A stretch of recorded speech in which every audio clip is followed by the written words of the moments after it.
Hi everyone, so today I'm making rice cake or puto. Ayan, minis ko na yung mga ingredients, naka-premix na siya. Hindi ko na na-share kung paano ko yung ginawa. Kaya, ayan guys. Making some puto today.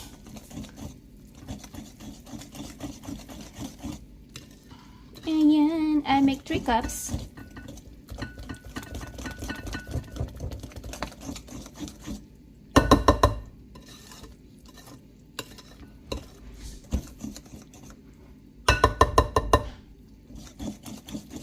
So, ayan guys, gumagawa ko ng puto tonight.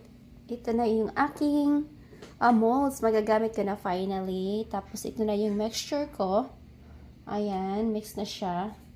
Tapos, pinapakuluan ko na lang yung aking water. Ayan. So,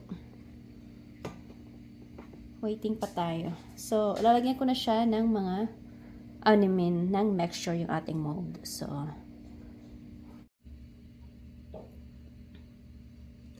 So guys, ayan, nilalagyan ko na siya ng mixture yung mga molds natin. Ayan, half lang siya.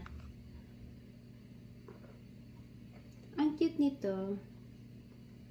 Ayan. Nagamit ko na rin. Kasi since binilo ko to is hindi ko pa nagamit.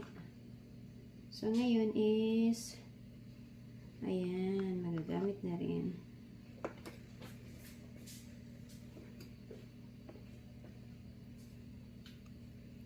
Hindi ko alam kung ilang salang to or ilang yung kakasya saan. Ay, lalagyan ko pala siya ng cheese. Kasi may cheese pa ako.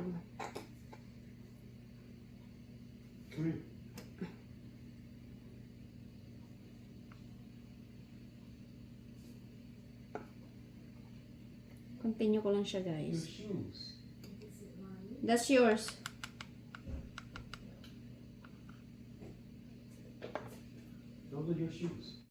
So, ito guys yung gagamitin kong cheese. Ayan. Kinat ko na yung side niya. Ayan. Naghugas ako ha. Ayan. Ano ba yan? Dapat pala is binasa ko muna yung knife sa water. Basahin ko muna.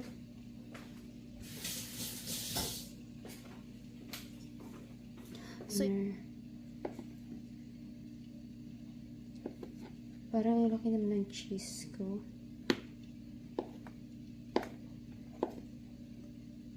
So, yung iba lalagyan ko ng cheese, yung iba hindi. So, itatry ko kung alin ba talaga. Ayan, hindi na pantay-pantay yung aking cheese.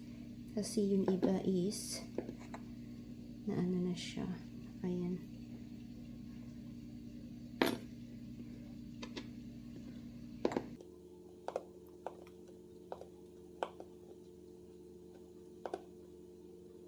Isa pa.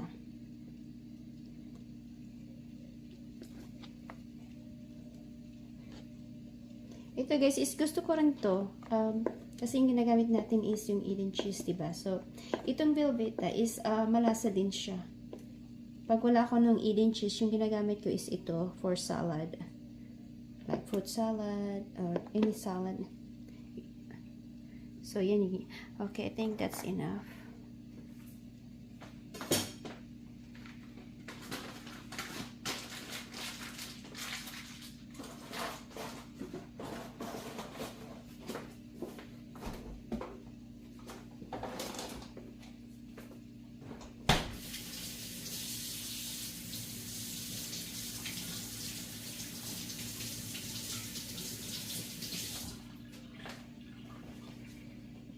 Ayan siya guys. I-continue ko lang yung paglagay ko sa ating mixture.